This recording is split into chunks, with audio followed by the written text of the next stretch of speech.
Welcome to another episode of This Is Why I Don't Vote, a podcast. Season 5, Episode 22. Your safe space to discuss sports, politics, social issues, and even religion. We will take it all very seriously, but not too seriously. It's like finding a diamond scouring through shit. I discovered this television show, Andor, part of the Disney Star Wars universe, and it's brilliant. It's one of the best television shows on TV right now. And is Elon Musk a drug addict? A couple of stories have dropped recently, one in the New York Times, one in Rolling Stone, and I find the timing of these leaks, if you will, curious. Thank you to my loyal listeners. If you're new to this podcast, please like, subscribe, thumbs up, 5-star, write a review, send to friends and enemies far and wide. This Is Why I Don't Vote podcast is on Patreon. Please consider supporting. Act 1. Wow. Disney Star Wars comes through with Andor. I never thought there'd be another television program or movie that would warrant talking about the Star Wars universe, but I recently got turned on to this show called Andor that's on Disney Plus that takes place prior to the Death Star from the first Star Wars movie in 1979, the Death Star being constructed. And if you remember the movie Rogue One, the characters in that movie, one of them was named Cassian Andor. So one would think, simplistically enough, this is a show about that character. Just like they had a show about Boba Fett, just like they had a show called The Mandalorian, just like they're trying to make these movies about individual characters. They had a Han Solo movie. The problem with all of those properties is that they focus on the individual character and they don't try to tell a story, a more global story of how this person would have fallen into the role that they ended up playing in what was a rebellion. If you've listened to the podcast, I've probably said many of these things before, but the problem with the Star Wars universe is that there is this marriage by so many of the producers and the writers to all of these iconic things that we associate with Star Wars, and the fact that they don't see, to their own detriment, that there is a universe within the Star Wars narrative that goes well outside of a lightsaber or Yoda or Chewbacca or any of these individual characters. The focus of the story doesn't have to be TIE Fighter versus X-Wing. What Andor does as a television program is, instead of focusing specifically on this one character and how this one character fell into a position to be part of the rebellion that ended up going and getting the plans to the Death Star, it has a broader focus on the infancy of the rebellion against the Empire and the actions that the Empire took in order to foment all of this anger and animosity that would provide the avenues for so many different people in so many different positions in so many different places to begin to sympathize with and then participate in the rebellion. Andor has just released its second season, and I'm watching now the second season. I blew through the first season, and I'm blowing through the second season. It's one of the smartest television shows on television now, and that has nothing to do with the fact that it is associated in the Star Wars universe or that it appears on the Disney platform. In my mind, both of those things being detrimental to me ever wanting to watch it. I had given up on Star Wars. If you're a longtime listener to the podcast, you know as much.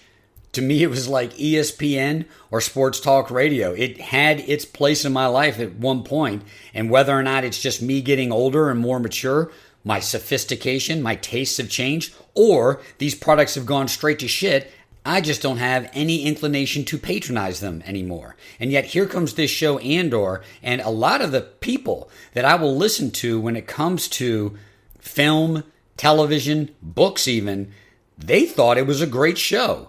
They advocated for people to watch the show, and it was almost like they were taking on this mission because Star Wars, under the leadership, under the stewardship of Disney, was such shit that they realized most people would never even think to watch a television show like this because it is associated with Star Wars and it is associated with Disney, and their products have been trash.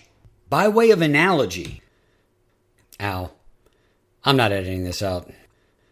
I would associate a show like Andor more with something like The Wire or The Shield than I would any of these feel-good Star Wars shows that have appeared on Disney or any of these other piss-poor attempts to capitalize on some of the most popular IP of the early aughts like Game of Thrones or Lord of the Rings. The show features a cast of characters on the rebellion side that are wrestling with what we would wrestle with as citizens of any country when we are faced with a true autocratic threat that is then using specific types of force to induce fear and demand compliance. It is a very smart, thoughtful, well-written story about how people slowly become so frustrated and so unable to live with themselves under the different threats that they're facing that they have to take some level of action no matter how big or small. The namesake of the television program, Cassian Andor, the protagonist, goes through all of these different machinations, and like any other well-written show, he has a Don Draper-esque type quality to him where you root for him in some circumstances and you root against him in other circumstances, and you realize that people are just flawed. In some moments you can rely on them to be great, and in some moments you can't believe how small and petty they can be, and you often don't know when they're going to be that one person or the other. But here's where the show really got me. It doesn't just explore what's going on in this infancy rebellion. It also explores what's going on behind the scenes in the Empire and how they're starting to slowly exercise more and more control and authority over the galaxy. What does that look like? Again, very smart, very thoughtful, very well-written stories about how this empire, which is essentially this large military organization, has a bureaucracy that seeps into all of these different areas of daily life for so many different people. Spying, propaganda, and most of all, taxes. Han Solo is one of the greatest characters in all of fiction. And what is Han Solo? He's a pirate. And why do we have pirates? Because people don't want to pay taxes. They don't want to pay levies. They don't want to pay tariffs. I want the goods as cheap as I can get them. And if there is some ominous power like the Empire that's trying to control trade, you're going to invite piracy and you're going to invite pirates. And that makes for great story. Now you may be thinking, how the hell is it interesting to see what's on the other side of that piracy, this bureaucracy in play? And it's done so well, not so much because you're following the bureaucracy, but because you're following this cast of characters inside the Empire that's trying to make their way in that bureaucracy. These characters are navigating through this hierarchy within the Empire, within the Empire's bureaucracy, and you get this clash now of how these people can raise their own status, their own profile, by becoming the Empire's cudgels against all of these fledgling rebellion activities. This is what I was waiting for from Disney and Star Wars for the last 10 years. It's something that is smart and well written and frankly is geared or catered towards an adult market, an older market that's looking for something that has all the intrigue of a House of Cards, that has all the plot development of a Game of Thrones or a Wire. I want to see character development and story development interweave, work together, and I want to see it pay off throughout the course of a 10-episode season. It is refreshing to see some of the story points, the plot lines that seem to fade away and don't have any real tie to what's going on in the current episode come back into play in later episodes and for it to actually fit together like a puzzle piece. Andor's not perfect, no television show is, but you've got excellent writing, you've got excellent cast. The actors pull off these roles. And for tens of millions of dollars less than any other Star Wars property, it looks like a Star Wars television show. If that's something that attracts you, that science fiction, that fantasy realm, they do a very good job of it. And yet it doesn't look cartoonish. Unfortunately, it does not appear that everyone else has the same zeal for the television show that I do, or that some of the other critics that I have listened to. The numbers on the show aren't that great, and I'm wondering whether or not that's just more a commentary on the fact that people are just turned off by Disney Star Wars, or if these types of shows, something that takes this fantasy IP and tries to incorporate a more adult theme, whether or not that's just a fool's errand. For my part, I'm going to enjoy it while it lasts because it is one of the better written shows on television today, bar none, Star Wars property or not. It is one of the better acted television shows that I've watched today, bar none, Star Wars or not. Diego Luna, who you may remember as Cassian Andor if you watched the movie Rogue One, is an excellent actor. I love him in practically anything that he's been in. He was great in Narcos, which is a Netflix show, which if you haven't seen, go watch Narcos. But without giving anything away, Stellan Skarsgård, who is one of the better actors in Hollywood today, I can't remember anything that I've seen him in, whether it was great or a piece of shit, where he didn't shine. Most people remember him for his iconic role in Good Will Hunting, where he was the mathematics professor that was tutoring Will Hunting opposite Robin Williams, who was more of his counselor. He brings a weight and a gravitas to the television program based on the character that he plays, which I'll just give away is Spy Master Extraordinaire. Because now we have so many television channels and so many television options, people are always asking, what are you watching now?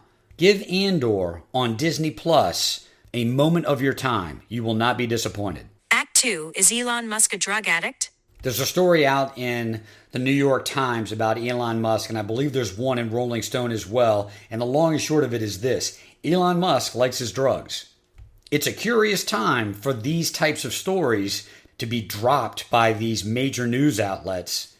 As much as we could sit there and opine on whether or not it's true and what influence these drugs may have on Elon Musk, and I may make a comment at the end of the segment about that, what really intrigues me is more the politics of why this is all happening now and how it's going down.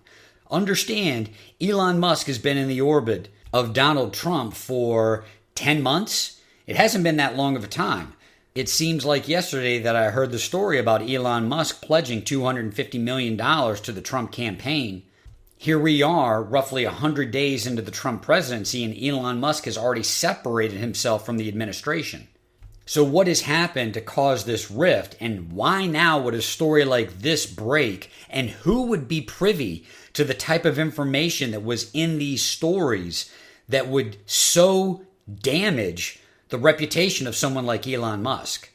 I'm sure many of you have read these stories or you've heard them anecdotally about how much conflict Elon caused as a member of the Trump administration, and how often people saw Elon as the prime mover for many of the directives that were going on with the White House and via Doge instead of the president.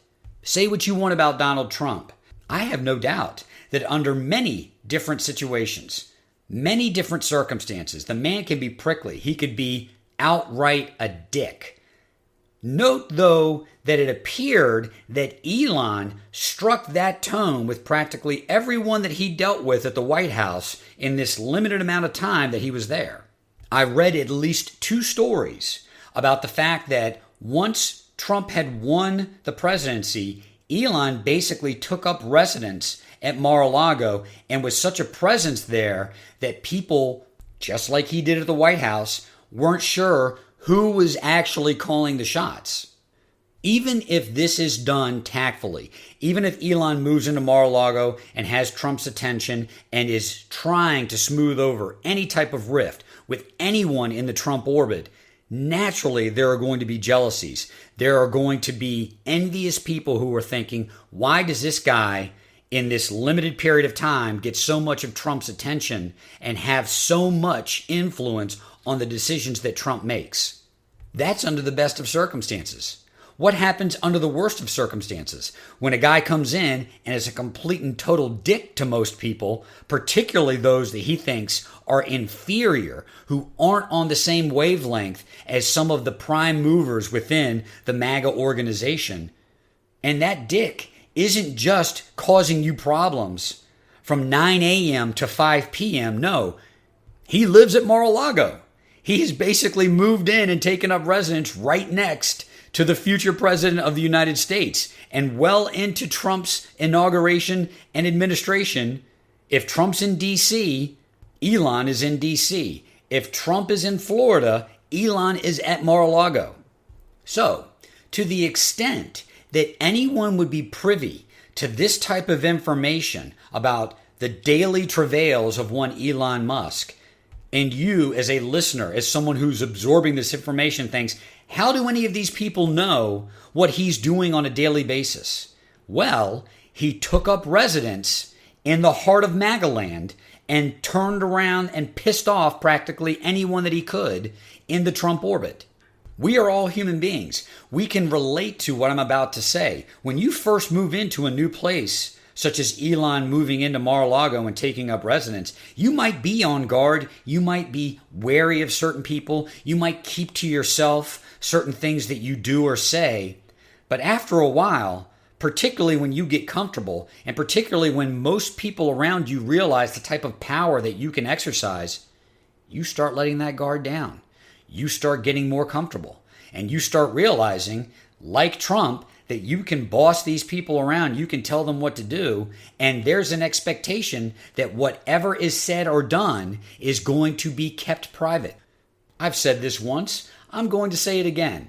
Trump can get away with the things that he can get away with as a business person and as a politician. He has proven it time and time again. We've seen other business people and other politicians try to mirror Trump. They attempt to take a Trumpian approach and it blows up in their face. Donald Trump can get away with the things that Donald Trump can get away with, and they are unique to him.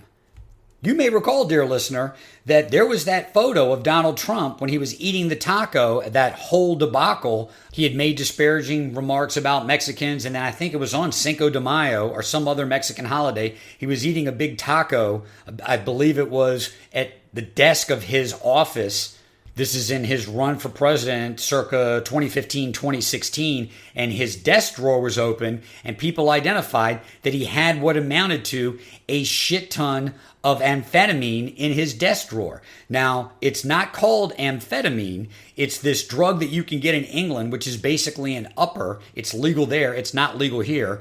Those egg-headed lab coats can slap whatever medical scientific name they want to on the new different variant. It's all amphetamine. I'm sorry to say, folks, I know little Johnny's doing better at school than he ever had because he's now on Adderall. It's amphetamine. Trump, being on amphetamines, would explain a lot of his behavior. He was able to overcome any type of question about his mental or physical fitness. It just didn't stick to him. And now you have this story 9 years later, which essentially is the same thing for Elon Musk, that he has this whole cadre of drugs that he takes on a daily basis, some of which he's admitted to. He's admitted in public that he's used ketamine and that it's had really positive effects for him. These stories make it sound like he's using ketamine every day, which of course would be terrible for your health. And that ketamine appears to be in service of a larger drug cocktail, which has the same implications as it did in the 20s and the 30s, the 40s and the 50s, the 60s and the 70s, the 80s and the 90s. Up until today, you start with an accelerant and you end with a depressant. You need the accelerant, you need the upper to get you going and to keep you going throughout the course of the day, and you can't stop because you've had an accelerant in you all day and now you need a depressant. So it's Adderall, perhaps some other type of accelerant, an upper during the course of the day, and then to get you down, you need mushrooms or ketamine. I don't know if these stories are true. I'm not commenting on whether or not they're true. What I am commenting on is the fact that these stories are dropping now as Elon Musk is separating himself from the administration. And you have to think, are these the parting shots of the people that were pissed off at him, that had an axe to grind with him, whether it be a busboy at Mar-a-Lago or whether it be some of the top aides to someone like Marco Rubio, who took the brunt of a couple of Elon's rants? I can't remember the guy's name. The Secretary of Commerce also was berated in front of other people by Elon Musk. And that person has his subordinates, people that have made their career on the ascendancy of his career. Same thing with Marco Rubio. Drug addict or not, I think Elon Musk saw the writing on the wall with this bill that's being passed by the Republican House and all the tax cuts and the fact that it's going to add so much money to the deficit and the fact that many of the cost-saving measures that were enacted by Doge, whether you agree with them or not, whether or not you believe they actually save the money, they were just immediately destroyed. They were completely eviscerated by the fact that there's going to be another $100 to $150 billion added on to the defense budget. Whatever money saved is now just being reallocated to the Defense Department. Tesla stock has gone down. Tesla sales are now in the shitter. I've talked about that. It makes sense that Elon Musk walk away right now and focus on other areas of his business life. I didn't think he would walk away completely. So there's clearly smoke in the air, and this could lead to larger fires. Elon's companies, this umbrella of companies, they have a lot of contracts with the government. And this may be a way that elements within the government, within MAGA, they are attempting to compromise the integrity of those contracts because they're going to compromise the integrity of the founder and the CEO of all of those companies. I did a piece on Elon, the whole video game escapade, and these stories about drugs, they kind of fit the bill, don't they? The fact that the guy could be on all of these drugs and have these strange fascinations with things that really don't mean a lot in his world. I have a personal bias, like most people do, when it comes to these stories about people who have become addicted to drugs. We do look at some luminaries and think, well, they just need help. They need to sort their life out. And then we look at other people who aren't in the same type of position, who may not have accomplished anything, and we think these people are deadbeats, they're the dregs of society, and we need to get rid of them. A drug addict is a drug addict. You've heard it just like I have. Ever since they started taking drugs, that's not my wife, that's not my husband, that's not my son, that's not my daughter, that's not my parent, that's not my sibling. I don't know them. That's the them that's on the drugs. That's who they've become. I want my little Johnny back. I want my little Sarah back. Well, Elon Musk can be the same way. If the man is in the throes of drug addiction, it could explain a lot of the strange behavior that he's been exhibiting, particularly this episode with the video games, that is one of the most peculiar things that I can remember of someone of his stature. It could also explain his bizarre fascination with wanting to have more kids. He has 14 kids and has a fleeting relationship, a fluid relationship with all of their mothers, if he has a relationship at all. Sure, there may be some bizarre psychology behind that, but it could also be the fact that he's under the influence of these substances that are altering what is otherwise a brilliant mind. Last year, I went to Mexico for an ibogaine retreat, to go on an ibogaine journey. I said then, I'll say it now, the drug industry, the mental health industry, the recovery industry, these industries are going to go bankrupt. They're going to go out of business once it becomes more well known what ibogaine can do for people that are experiencing problems with drug addiction, with PTSD, with depression, with anxiety. Stranger things have happened. But what if someone like Elon Musk is in fact in the throes of addiction and exposed himself to something like ibogaine and saw what it could actually do, and then instead of trying to get to Mars, he put his time and effort, that energy and the money into popularizing and legalizing ibogaine. Never let it be said that I can't put a silver lining around that dark cloud. This is Why I Don't Vote, a podcast.